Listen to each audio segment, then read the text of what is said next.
Good morning, viewers. You're watching NewsX and I'm Simran. Let's begin the bulletin with the focus on the top story of this hour, where a major breakthrough after a wait of 15 long months has been achieved in the Gaza conflict, with Israel and Hamas agreeing to the ceasefire deal, marking a potential turning point in the ongoing war.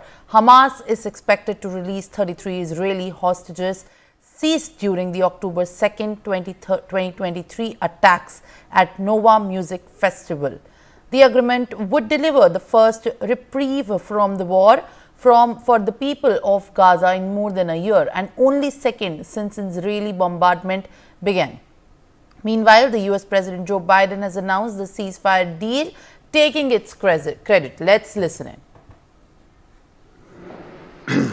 It's a very good afternoon, because at long last, I can announce a ceasefire and a hostage deal has been reached between Israel and Hamas. For more than 15 months of conflict that began with Hezbollah's brutal massacre on October the 7th, more than 15 months of terror for the hostages, their families, the Israeli people, more than 15 months of suffering by the innocent people of Gaza. Fighting in Gaza will stop, and soon the hostages will return home to their families.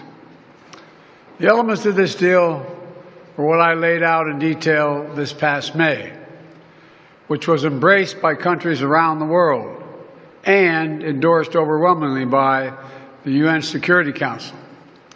The deal is structured in 3 phases. Phase 1 will last 6 weeks.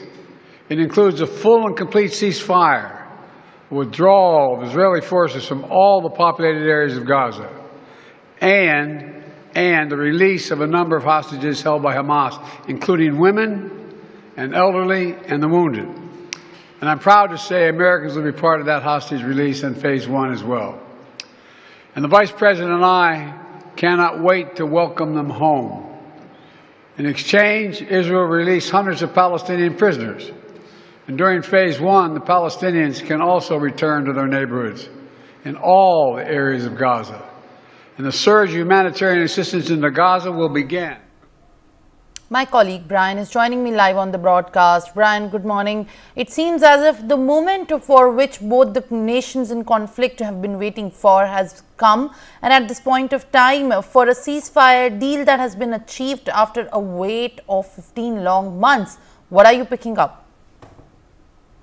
Well, Simran, definitely now a significant breakthrough has definitely been reported in the Gaza conflict, with now Israel and Hamas both agreeing to a ceasefire, potentially marking a important turning point in the ongoing war.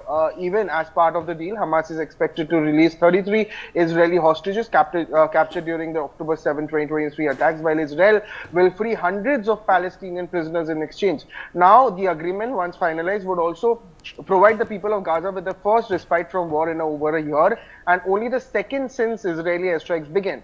It is also anticipated to allow, Palestinian civilians to return to northern Gaza and enable a substantial inflow of humanitarian into the region, alleviating dire living conditions. Very importantly, during a hearing that is led by Senator Marco Rubio, Senator James Z. Risch, they have stated that the committee has been advised that there's been a ceasefire announced in Gaza, and before everyone celebrates, one has to, one is going to rather want to see how that executes. Now, Israel launched its military offensive also, 2 years back, October 7th, according to even Gaza's health ministry. Also, the conflict has resulted in over 46,000 Palestinians and injured 110,000 since the attacks. But yes, definitely, it does look good when the ceasefire has finally been agreed from both the parties, that is Hamas and Israel. Now, it will be very important to see what transpires in the next few days.